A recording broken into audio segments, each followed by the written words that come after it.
आज रामायण के एक ऐसे प्रसंग की बात करेंगे जहां समझ लीजिए क्रोध और शांति आमने सामने आ जाते हैं। ये एक महासंग्राम जैसा है। कमाल की बात यह है कि हम देखेंगे कैसे एक ही सिचुएशन पर तीन अलग अलग लोग मतलब तीन अलग अलग पर्सनालिटीज अपने अपने अंदाज में रिएक्ट करती हैं। तो सोचिए क्या होता है जब ऐसा गुस्सा जिसे कोई रोक नहीं सकता उसका सामना ऐसी शांति से हो जो अपनी जगह से हिल ही नहीं सकती। मतलब अनस्टॉपेबल रेज वर्सेस इमूवेबल काम। यही यही वो सवाल है जो इस पूरी कहानी की जान है। तो चलिए इस जबरदस्त टकराव को थोड़ा और करीब से समझते हैं। अच्छा, तो आज हम क्या क्या देखने वाले हैं? शुरुआत होगी एक दिव्य धनुष के टूटने से। फिर कहानी में एंट्री होगी एक बहुत ही गुस्से वाले ऋषि की, और यहीं से शुरू होगा पर्सनालिटीज का असली क्लैश। इसके बाद हम देखेंगे कि कैसे समझदारी से इस पूरे तूफान को शांत किया जाता है। और आखिर में सबसे जरूरी, इस पूरी घटना से हमें क्या सबक मिलता है, इस पर भी बात करेंगे। तो कहानी शुरू होती है एक ऐसी घटना से जिसने सच कहूं तो पूरे माहौल को ही पलट कर रख दिया, और यहीं से एक बहुत बड़े टकराव की जमीन तैयार हुई।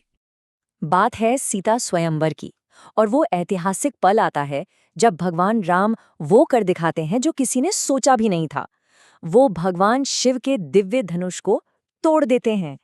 ये कोई छोटी मोटी बात नहीं थी, मतलब एक तरह से उन्होंने असंभव को संभव कर दिखाया था। और बस इसी एक घटना ने उन्हें सबसे ऊपर सबसे श्रेष्ठ साबित कर दिया। लेकिन जैसा कि होता है, हर एक्शन का एक रिएक्शन तो होता ही है। धनुष टूटने की वो जोरदार आवाज वो एक ऐसे गुस्से को जन्म देती है जो भक्ति से पैदा हुआ था। और अब कहानी में एंट्री होती है महाशक्तिशाली ऋषि परशुराम की। तो परशुराम जो भगवान शिव के परम भक्त थे, उन तक जैसे ही ये खबर पहुंचती है वो आग बबूला हो जाते हैं। उन्हें लगता है कि ये तो उनके आराध्य देव का अपमान है, और बस इसी गुस्से से भरे हुए वो तुरंत उस सभा में पहुंच जाते हैं।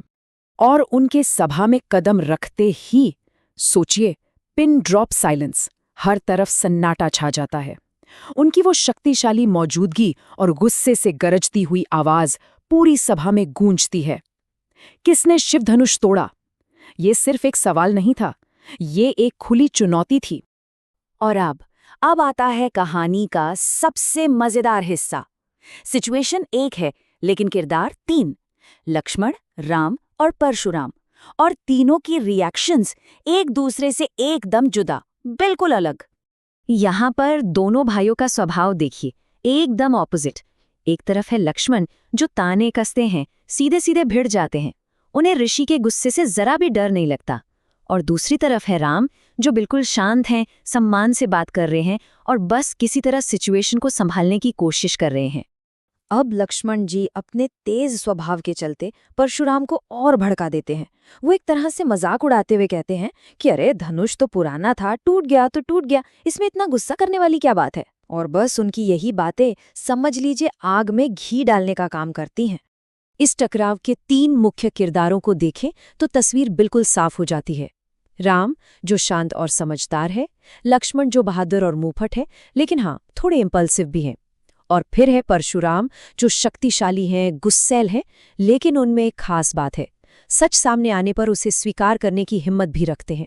तो अब देखते हैं कि कहानी का पासा कैसे पलटता है, कैसे राम की समझदारी और विनम्रता परशुराम के बड़े से बड़े अहंकार पर भी भारी पड़ती है। मामला शांत कैसे हुआ, जरा इसका पूरा प्रोसेस देखिए। सबसे पहले तो लक्ष्मण और परशुराम की बहस अपने पीक पर पहुंच जाती है, मतलब माहौल एकदम गर्म।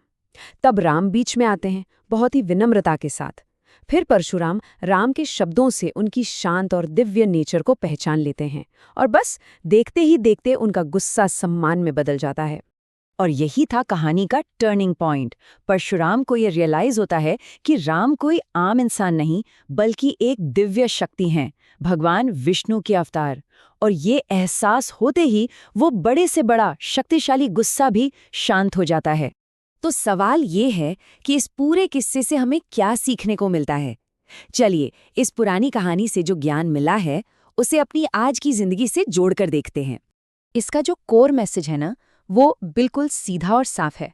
गुस्सा और ईगो ये हमेशा सिचुएशन को खराब ही करते हैं, लेकिन सब्र और इज्जत, इनसे किसी भी प्रॉब्लम को सॉल्व किया जा सकता है।